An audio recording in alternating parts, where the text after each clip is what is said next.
Friends, welcome back to my channel Life of Ramya. And இன்னைக்கு இந்த வீடியோல என்னோட ஈவினிங் டு நைட் ரொட்டீன் தான் பார்க்க போறீங்க. இது ஒரு Thursday ஈவினிங் போல எடுத்தது. எப்பயுமே வந்து Thursday அதுவுமா சாய்பாபாக்கு நான் வந்து சாமி கும்பிடுவேன். ஸோ எப்பயுமே என்னால் முடிஞ்ச அளவுக்கு ஒரு சின்ன ஸ்வீட் செஞ்சு வச்சு தான் கும்பிடுவேன். இன்றைக்கி வந்து பால் கேசரி பண்ணலாமேன்ட்டு கடாய் வச்சுட்டு அதில் ஒரு 2 tablespoon ghee 2 tablespoon ஆயிலும் சேர்த்துட்டு முந்திரி பருப்பு எவ்வளோ வேணுமோ நம்ம ஆட் பண்ணிக்கிட்டு நல்லா வறுத்து எடுத்துக்கிட்டேன். அதே கீலே வந்து ஒரு கப் வந்து ரவையும் சேர்த்துட்டு ஒரு நிமிஷத்துக்கு நல்லா வறுத்து லைட்டாக கலர் சேஞ்ச் ஆனதும் அதுலேயே வந்து ஒரு கப் வந்து காய்ச்சி ஆற வச்ச பாலும் வந்து நான் சேர்த்துக்கிறேன். நல்லா குக்கான பிறகு ஏலக்காய் தூளும் வந்து நம்ம ஆட் பண்ணிக்கலாம். சேர்த்துட்டு நான் வந்து ஆல்ரெடி வந்து பாலில் வந்து குங்குமப்பூ ஆட் பண்ணி வச்சுருந்தேன். அது ஆப்ஷனல் தான், வேணும்னா வந்து சேர்த்துக்கலாம், இல்லைனா அப்படியே விட்டாலுமே ஒரு சூப்பரான கலர் கிடைக்கும். இதுவும் நான் சேர்த்துக்கிட்டு கடைசியாக வந்து சர்க்கரை வந்து ஒரு 1.25 கப்பு வந்து சர்க்கரையும் நான் வந்து ஆட் பண்ணிக்கிட்டேன். இதுவும் நல்லா வந்து குக்கான பிறகு இந்த கன்சிஸ்டன்சிலே வந்து நான் அப்படியே ஸ்டாப் பண்ணிட்டேன். லாஸ்ட்டாக முந்திரியும் போட்டுட்டு இறக்கிட்டேன். ஏன்னா அது வந்து ஆற பார்த்திங்கன்னா நல்லா கட்டியாகிடும். ஸோ அதனால் லாஸ்ட்டாக நெய் மட்டும் சேர்த்துட்டு ஆஃப் பண்ணிட்டேன். நம்ம நார்மலாக சாப்பிட்ற கேசரி மாதிரியே தான் இந்த மெத்தடும். ஆனால் வந்து நம்ம பால் ஊற்றி தண்ணிக்கு பதிலாக பால் ஊற்றி செய்கிறோம். சூப்பராகவே இருக்கும், நல்லா க்ரீமியாக இருக்கும். கண்டிப்பாக வந்து இந்த மாதிரி ட்ரை பண்ணி பாருங்கள். கொஞ்சம் ஒரு 5:30க்கு முன்னாடியே வந்து நான் செஞ்சுட்டேன். நெக்ஸ்ட் வந்து பாப்பாவும் தூங்கி எழுந்துட்டாங்க. அவங்களுக்கு வந்து சத்து மாவு கஞ்சி ரெடி பண்ணி வச்சுருந்தேன். இதில் வந்து மோஸ்ட்லி மில்லட்ஸ் நிறைய சேர்த்துருக்கேன்.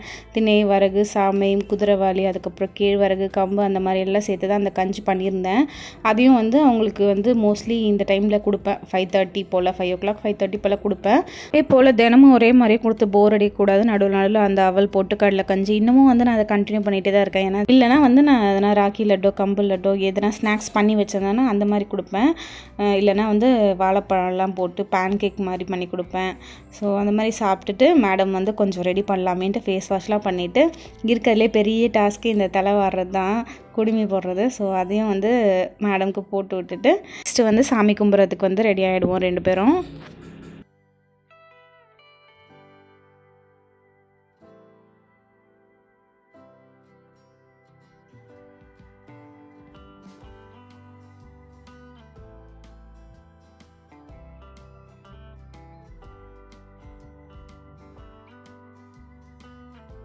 Wow!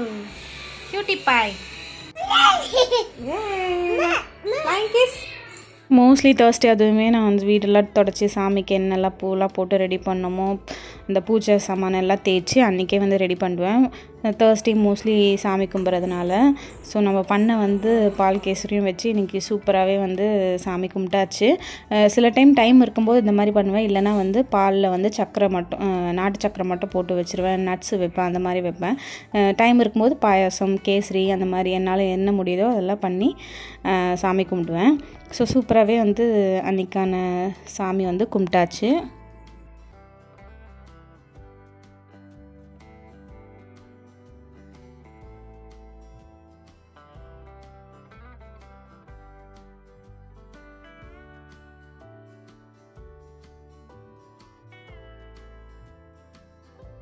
நெக்ஸ்ட்டு ரெகுலராக ஒரு விஷயம் என்ன பண்ணுறதுன்னா 6 o'clock to 7 o'clock வரையும் நானும் சமீஷும் வந்து மாடிக்கு போயிட்டு கொஞ்ச நேரம் விளையாடுவோம். ஸோ அன்றைக்கும் அதே மாதிரி தான் பாப்பாவை கூப்பிட்டு போய் கொஞ்ச நேரம் விளையாட வச்சு டயர்டாக்கி வச்சு 7 மணிக்காக நாங்கள் கீழே இறங்குவோம். ஸோ பெங்களூர்லாம் பார்த்தீங்கன்னா இப்போல்லாம் 7 o'clock ஆகிடுது இருட்டுறதுக்கு. ஸோ அதுவும் ஒரு விதத்தில் நல்லா போச்சு.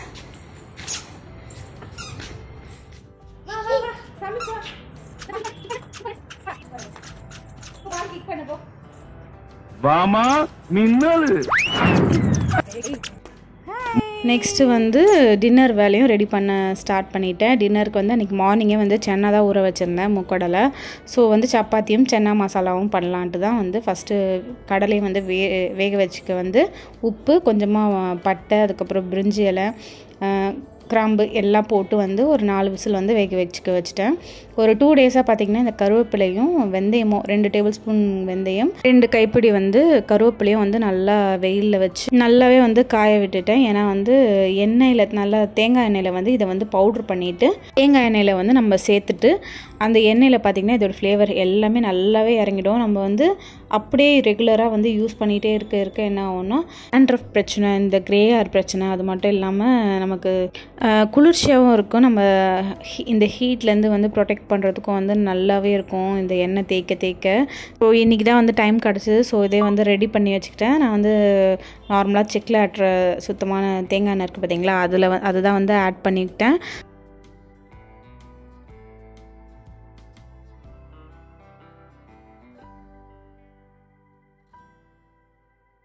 நெக்ஸ்ட் வந்து சென்னா மசாலா செய்யறதுக்கு வந்து நான் ரெடி பண்ணிக்கிட்டேன். 2 பெரிய சைஸ் வெங்காயம், 2 தக்காளியும் வந்து கட் பண்ணி வச்சுக்கிட்டேன். சும்மா ரஃப்பாக தான் வந்து ஸ்லைஸ் பண்ணி வச்சுக்கிட்டேன். நான் பண்ணுற இந்த மெத்தட் பார்த்திங்கன்னா ரொம்பவே ஈஸியாக இருக்கும். அதே விட வந்து இது சென்னா மசாலா டேஸ்ட்டை விட கொஞ்சம் டிஃப்ரெண்ட்டாக இருக்கும். இந்த மாதிரி ட்ரை பண்ணி பாருங்கள். ஃபஸ்ட்டு கடாயில் கொஞ்சமாக எண்ணெய் சேர்த்துட்டு 2 பெரிய சைஸ் வெங்காயம், ஒரே ஒரு பெரிய துண்டு இஞ்சி, 3 பெரிய பல் வந்து பூண்டும் சேர்த்துட்டு நல்லா வதங்கின பிறகு 2 தக்காளி கட் பண்ணி வச்சுருந்தேன் பார்த்தீங்களா, அதையும் வந்து நல்லா சேர்த்துட்டு வதங்கணும். நல்லா ஒரு 80% நல்லா வதங்கின பிறகு நல்லா ஆற வச்சு அரைச்சிக்க போகிறேன்.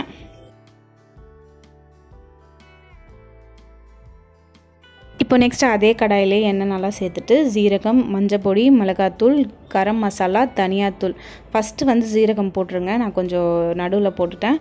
இதெல்லாம் போட்டு நல்லா பொரிஞ்ச பிறகு நம்ம வந்து அரைச்சி வச்சுருந்த அந்த வெங்காயம் தக்காளி பேஸ்ட்டை வந்து ஆட் பண்ணிக்கணும். ஸோ வந்து நல்லாவே இருக்கும். இது கொஞ்சம் டிஃப்ரெண்ட்டாக வந்து நம்ம இந்த பன்னீர் கிரேவிலாம் சாப்பிடுவோம் பார்த்திங்களா, அந்த மாதிரி டேஸ்ட்டில் இருக்கும். நார்மலாக நம்ம பண்ணுற சென்னா மசாலா விட இது வந்து கொஞ்சம் ஃப்ளேவர் கம்மியாக தான் இருக்கும். நல்லாயிருக்கும். கண்டிப்பாக ட்ரை பண்ணி பாருங்கள். சப்பாத்தி பூரிக்கெல்லாம் சூப்பராகவே இருக்கும். லாஸ்ட்டாக உப்பும் நான் சேர்த்துட்டு வேக வச்சுருந்த கடலை வந்து அந்த தண்ணியோடய நான் அப்படியே ஆட் பண்ணிவிட்டு ஒரு 10 நிமிஷம் மட்டும் ஸ்லோவில் வச்சு அப்படியே குக் பண்ண விட்டுட்டேன். எனக்கு தண்ணியெலாம் நல்லா கொஞ்சம் வற்றி நல்லா கரெக்டான கன்சிஸ்டன்சி வந்துடுச்சு. சூப்பராகவே இருக்கும். கண்டிப்பாக ட்ரை பண்ணி பாருங்கள். லாஸ்ட்டாக வந்து நான் கொஞ்சம் கசூரி மேத்தி மட்டும் ஆட் பண்ணிக்கிட்டேன்.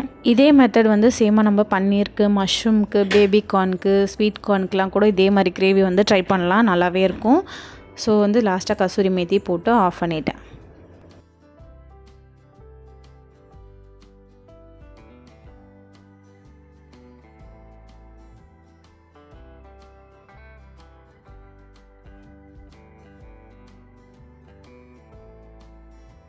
இன்றைக்கி வந்து நாங்கள் சப்பாத்தி கூட தான் சாப்பிட்ருந்தோம். ஸோ அதுவும் ரெடி பண்ணிவிட்டு சூப்பராகவே இருக்கும். இந்த சென்னா மசாலா கண்டிப்பாக ட்ரை பண்ணி பாருங்கள். இன்றைக்கி இந்த ஈவினிங் டு நைட் ரொட்டீன் வந்து உங்களுக்கு பிடிச்சிருந்தா லைக் பண்ணுங்கள். இன்னொரு வீடியோவில் கண்டிப்பாக பார்க்கலாம். Thank you all.